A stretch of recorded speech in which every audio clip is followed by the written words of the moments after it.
ano byandi okubeera ebunubbi. Twagala okwaniriza Honorable Hassan Kirumira, twagala okwaniriza Honorable Sekabira, twagala okwaniriza Ssebo Honorable Mukasa Aloysius, twagala okubanja Namboze, twagala okwaniriza muganda waffe kawonawo Honorable Zake Francis, Commissioner wa Parliament. Twagala okwaniriza Honorable Mutanzige Katabazi Francis. Twagala okwaniriza Chairperson wa Buganda Caucus mu Parliament Honorable Mwanga Kivumbi. Twagala okwaniriza gwe mubiru toli MP naye kale tukwaniriza naawe. Twagala okwaniriza Speaker wa Kampala Capital City Authority Honorable Zahara Luyirika. Twagala okwaniriza Chairperson wa Wampigi District owa Butambala Musasire Nyabo. Twagala okwaniriza Ssebo Honorable Simbwa Kubena Kifuma, Honorable Kalwanga okuva Busujju ate nga MP wa mama waffe w'Engulu. Twagala okwaniriza Honorable Kawali Abubeka okuva Rubaga. Baweddeyo bonna. Oli mulabo waffe abalabo kati nsaba engalo esembayo tuzuke Honorable waffe MP atutwala wano Honorable Sansazi. Tusanyuse nnyo. Mic check. Balabako wane waffe. Wano we waffe. Njagala mu ngeri y'enjawulo okwebaza baganda bange mwenna bakulu ba olw'okumpa ekitiibwa kino okugera ku lw'abaganda bange. Basebo ne banyabo newankubadde bampisenga president naye wano siriwo nga president. Nedda. Wano nange ndiwo ng'omwana. Ate sinze mukulu. Ate nga baba waffe bw'abanyonyodde ne baba n'amagembe bwe yabagambye. Ffe wano buli mukulu era ennyota zaffe zitambulira ku myaka. So okulondayo nga gwe muto bwe tuli baganda tugamba kati emmando egudde ku ggwe. So kya kitiibwa baganda bange okubakiikirira pasita ebitayagala biwulira n'entegeeza ya Yesu pasita.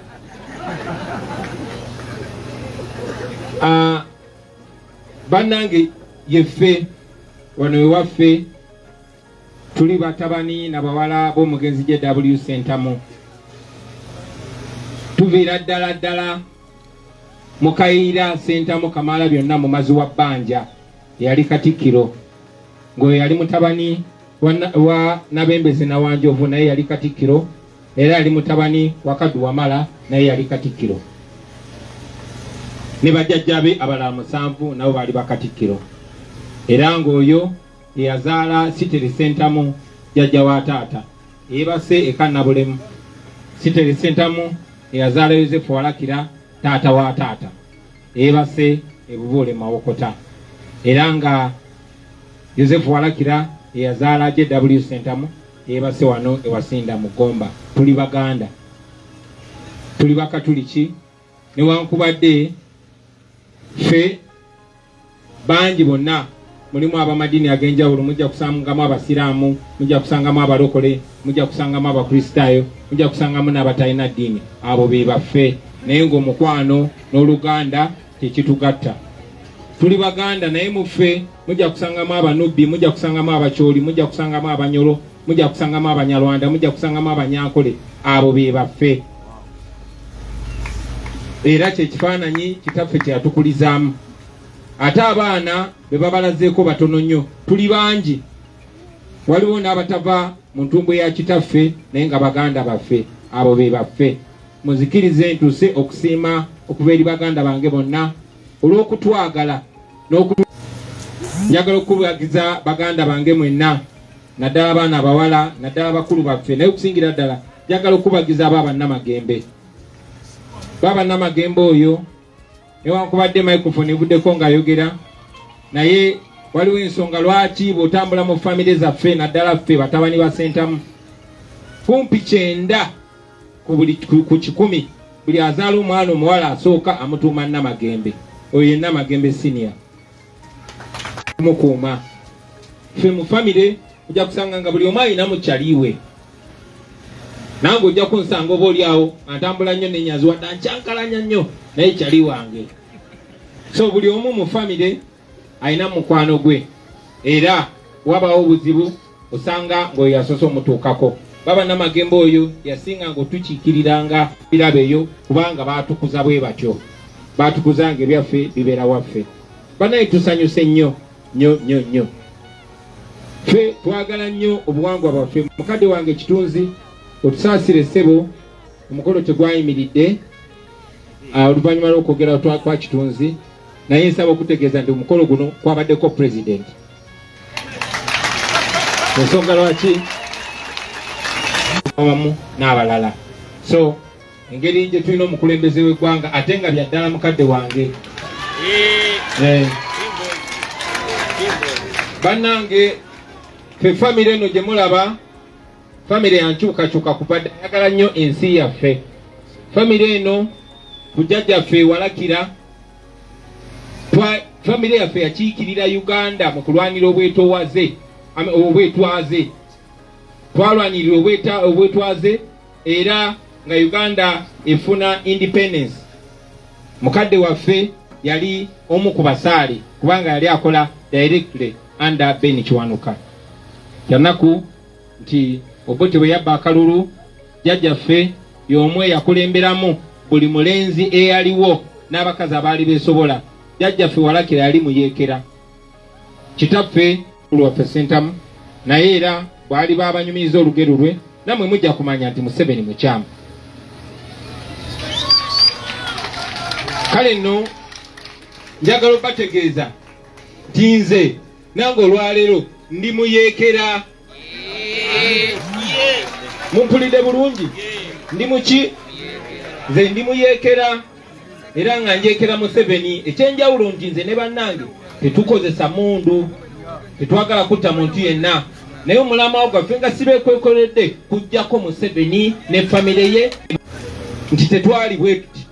Mumanyi bulungi nnyo mwe abatambula bw'oba otambudde Namabeya n'otambula ekitwe n'otuuka ekitemwe w'abafire amataka gonna bagawambye bagabbye baani abasajja basirwa jjuuko tamukimanyi nammwe ate bakozesa mmwe kennyini.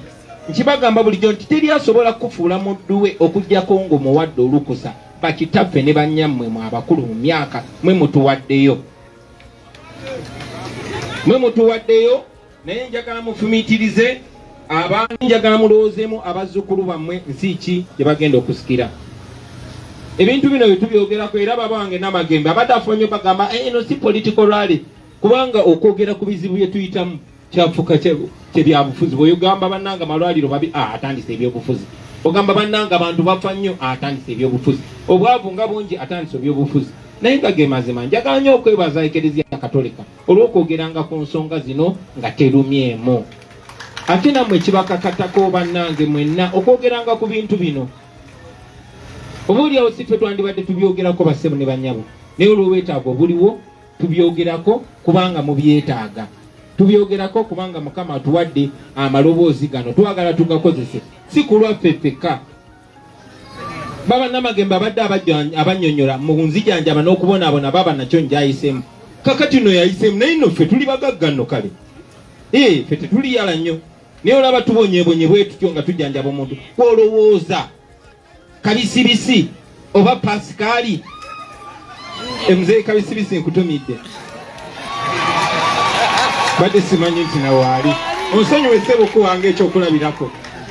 Ne mwami Kabisibisi oyo oba olina kutandika kumusabira ssaala yakubonerera. Naye nga si bwe kirina okubeera bataata bamaama, si bwe kirina okubeera. Tobolaba tutakabana tukyuse ensi yaffe. Mu bulungi tetuli bakozi ba ffujjo. Basabo ne bannyabo ffe tuli bavubuka, tuli bangi, tulina amaanyi ate tusomye, ate tuli babanda.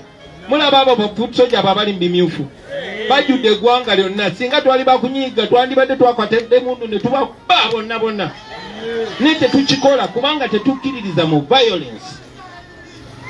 tukiriza nti omuntu atere mundu abagenda kwekumira na buyinza mu mundu na mundu mbuyinza ne omuntu ajja kulwamanyi g'abantu ajja kugonderanga abantu awe ekitibwa abantu yeguyenga abantu kubanga be bakuleeta be basobola n'okuzaayo kye tuyita people power. Twagala amaanyi tugaze mu bantu ng'abantu be basalawo.